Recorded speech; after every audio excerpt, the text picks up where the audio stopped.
नमस्कार दोस्तों, सबसे पहले मेरी तरफ से आप सभी को दीपावली की हार्दिक शुभकामनाएं। आज की इस वीडियो में हम सीखने वाले हैं ई चालान ऑनलाइन कैसे पे कर सकते हैं। क्योंकि अगर आपका चालान कट जाता है और अगर आप उसे टाइम से पे नहीं करते हैं तो वो आपका चालान कोर्ट में चला जाता है, तब आपको कोर्ट जाना पड़ता है और एक्स्ट्रा भी खर्चा हो जाता है। तो बेटर ये है कि आपका चालान कट गया है तो आप उसे ऑनलाइन पे कर दें। तो आज इस वीडियो में मैं आपको स्टेप बाय स्टेप गाइड करने वाला हूँ कैसे आप घर बैठे अपने मोबाइल से ई चालान फिल कर सकते हैं, कितने का भी चालान क्यों ना हो। तो चलिए वीडियो स्टार्ट करते हैं। तो इसके लिए हम चलते हैं गूगल क्रोम पर और यहाँ हम सर्च करेंगे ई चालान। तो जो पहली साइट आ रही है उस पर आपको क्लिक करना है। जैसे आप इस पर क्लिक करेंगे कुछ इस तरीके का डैशबोर्ड आपके सामने ओपन हो जाएगा। अब यहाँ पे आपको 3 ऑप्शन दिख रहे हैं, चालान नंबर, व्हीकल नंबर और डीएल नंबर।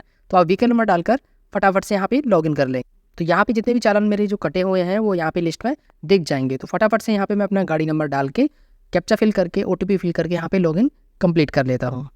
ओटीपी कभी कभी मतलब लेट से भी आता है तो थोड़ा वेट करना होगा।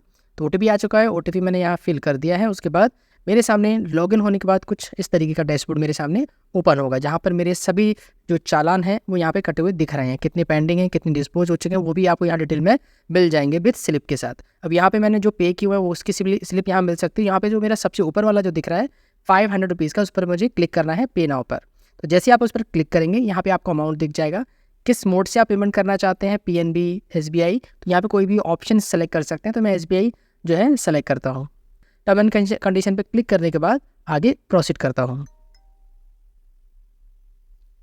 तो जैसे मैंने आगे प्रोसीड किया, आई थिंक यहाँ पे अब हमें दिखने वाला है payment gateway, charge for online transaction. यहाँ पे डिटेल दिख रहा है, नेट बैंकिंग का चार्जेस कितना है, जैसे मोड से किस मोड से अगर आप पेमेंट करते हैं उसका क्या चार्जेस आपको फीस जो है लग सकती है। तो ये बिल्कुल फ्री ऑफ कॉस्ट है, तो 500 रुपीज़ मेरा चार्ज होने वाला है। ओके करके आगे प्रोसीड करूँगा। नाउ तो यहाँ पे नंबर ऑफ गेटवे शो हो चुके हैं, यूपीआई के थ्रू, नेट बैंकिंग के थ्रू, क्रेडिट कार्ड के थ्रू यहाँ पे आप पेमेंट कर सकते हैं। तो मैं यहाँ पे सेलेक्ट करूँगा यूपीआई एंड आगे कंफर्म करूँगा। तो यूपीआई मैंने जैसे सेलेक्ट किया तो यहाँ पे मुझे एक क्यूआर कोड शो होगा जिसको स्कैन करके मुझे पेमेंट कंप्लीट करना है। तो इसको स्कैन कर लेते हैं और इसकी जो पेमेंट है वो सक्सेसफुली कर लेते हैं। तो जैसे ही मैंने इसको कंप्लीट किया, मेरा जो पेमेंट है वो डिडक्ट हो गया है और यहाँ पर भी कुछ ही देर में अपडेट हो जाएगा, your transaction status is successful now.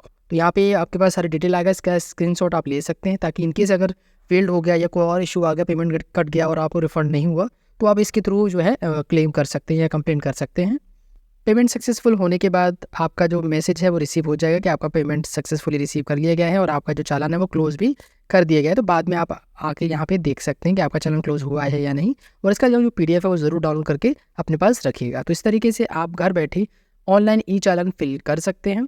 I hope आपको ये वीडियो पसंद आया होगा, तो लाइक एंड सब्सक्राइब जरूर कीजिएगा।